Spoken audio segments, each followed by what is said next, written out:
D'origine persane, le mot avaz signifie voix. Cette traduction toute simple cache en fait une sémantique très riche.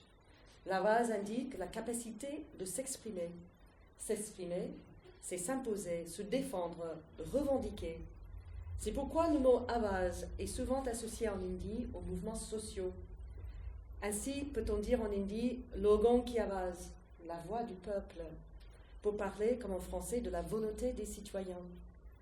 En Inde, il existe un nombre impressionnant d'associations militantes dont le nom comporte le mot « avaz », parmi lesquelles « Kisan ki avaz », dont il y a des milliers à Delhi aujourd'hui. Il y a des manifestations énormes en Inde, en ce moment même, par les agriculteurs, donc la voix des agriculteurs.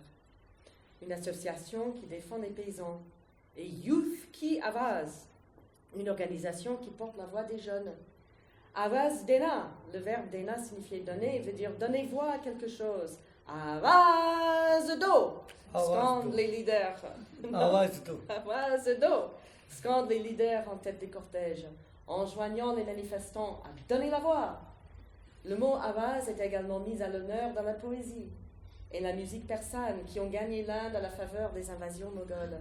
La voix du chanteur et celle du poète sont une seule et même voix, comme ce fut le cas chez les Grecs anciens, et que nous l'entendons aujourd'hui lorsque nous parlons de la voix de poète.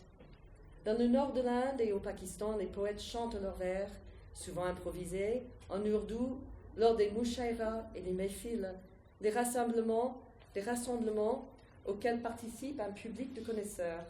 Ces avaz charment par la musicalité des vers rythmés et rimés, mais aussi par les thèmes traités.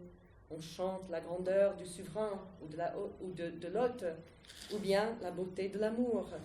Les voix du poète et la voix du peuple s'unissent pour clamer la vérité, trop importante pour rester inexprimée.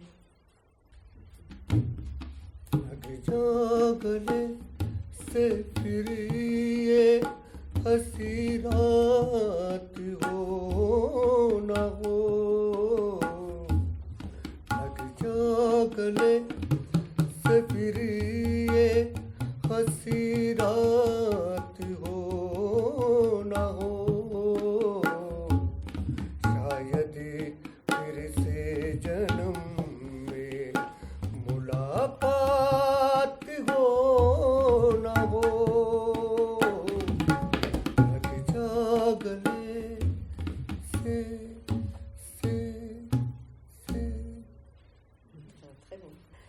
Donc là, je vais lire le mot qu'on a mis en couverture et qui a toujours été un des mots préférés de tous ceux que j'ai écrits. C'est le mot Jan, la vie. Jan, c'est plus que la vie. C'est ce qui fait qu'elle vaut la peine d'être vécue. Jan, c'est ce qui nous fait vibrer, ce qui nous rend conscients de l'énergie de la vie à l'état pur, de cette énergie que nous, les vivants, avons en commun. D'où la richesse sémantique de ce mot qui veut dire aussi animation, vitalité, esprit, essence.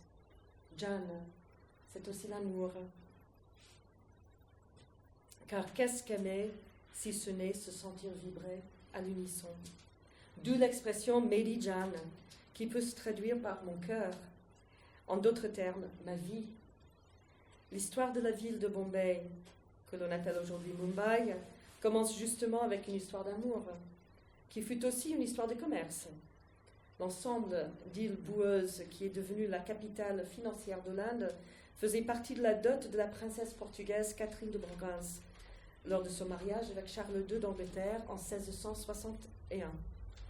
Navigateur doué, les Portugais avaient reconnu le potentiel de ce territoire en le baptisant Bombaya, la bonne baie, ce qui donna Bombay. En même temps, les pêcheurs locaux vénéraient une déesse qu'ils appelaient Mumba Devi. Bombay fut donc dès le départ un mariage entre l'Occident et l'Inde, l'amour et l'argent, et plus de 400 ans plus tard, elle reste fidèle à ses origines. Les résidents de Bombay sont profondément attachés à leur ville. Elle n'est pourtant pas facile à vivre. Elle est sale, chaotique, surpeuplée. Les logements se font rares et chers. Plus que la moitié des habitants sont à la rue ou vivent dans des bidonvilles sans eau courante ni sanitaire. Malgré cela, tous les jours affluent des milliers de nouveaux postulants, attirés par la ville phare du pays et le romantisme de son industrie du cinéma, Bollywood, l'usine à rêve de tous les Indiens.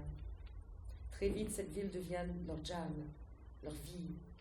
Bombay Meri Jan, une expression immortalisée dans maintes films, chansons et livres, évoquant l'amour si particulier que suscite cette métropole. Tatrikathin, da tikathin, dadati da, dadati tin tin, dadati da, dadata tin tin, dadati da, dadata tin tin, tatrikatha, tatrikatha, tatrikathin, tathin, da, tin, da. Rien. Desh, le pays. Le prix de l'indépendance de l'Inde, en 1947 fut la division brutale de son territoire qui engendra la perte de millions de vies humaines et provoqua plusieurs guerres meurtrières. Cette dislocation continue à hanter la région de nos jours. À l'ouest, le Punjab a été partagé afin de créer une nouvelle république islamique, le Pakistan. À l'est, le Bengale a aussi été divisé pour donner naissance au Pakistan oriental, puis en 1971 au Bangladesh, le pays des Bengalis. Ainsi, le Bangladesh est le seul de cette trinité des nations postcoloniales issues de l'Empire des Indes à contenir dans son nom même le mot Desh, pays. C'est un concept essentiel au sentiment de Desh Prem, l'amour du pays, qui anime les populations de ces trois nations vieilles de quelques décennies. Mais c'est aussi une émotion qui dépasse les frontières relativement récentes et, dans le cas du Cachemire notamment, fort contestée. Le mot Pakistan vient d'un acronyme créé par Chaudhry Rahmat Ali à partir des premières lettres des provinces du pays et signifie en même temps le pays des purs, de l'ourdou Pak, pur, et Stan, pays. Quant à l'Inde, son nom est une corruption de l'appellation Hindustan, le pays des gens de l'Indus, c'est-à-dire du fleuve, de la rivière Indus. Les appellations officielles mises à part, toute personne native de l'Asie du Sud se considère comme un Deshi, quelqu'un du pays, à la différence des Videshi ou des Pardeshi, originaires d'autres pays, d'autres régions. Dans la diaspora sud-asiatique, les Indiens, les Pakistanais et les Bangladais, ainsi que leurs enfants nés à l'étranger, estiment tous être des Deshi. Car en dépit des différences régionales, la continuité culturelle est beaucoup plus forte que les clivages. Ainsi, les jeunes hommes qui ont sauvagement attaqué Bombay en novembre 2008 venaient de toute évidence du Pakistan, mais ressemblaient comme deux gouttes d'eau à des Indiens. Ils parlaient le Punjabi, une langue régionale de l'Inde comme du Pakistan, ainsi que l'ourdou, la langue nationale du Pakistan, qui, à l'oral, ressemble beaucoup au hindi, langue officielle de l'Inde. Enfin, ils s'en sont pris à la ville phare de Bollywood, qui a produit les films qu'ils ont certainement vus depuis l'enfance, dont les chansons sont connues par les déchis du monde entier, qu'ils vivent en Inde, au Pakistan, au Bangladesh ou ailleurs. En attaquant l'Inde, ces terroristes se sont donc attaqués à leurs semblables, visant un pays qu'ils aimaient sans doute autant qu'ils le haïssaient.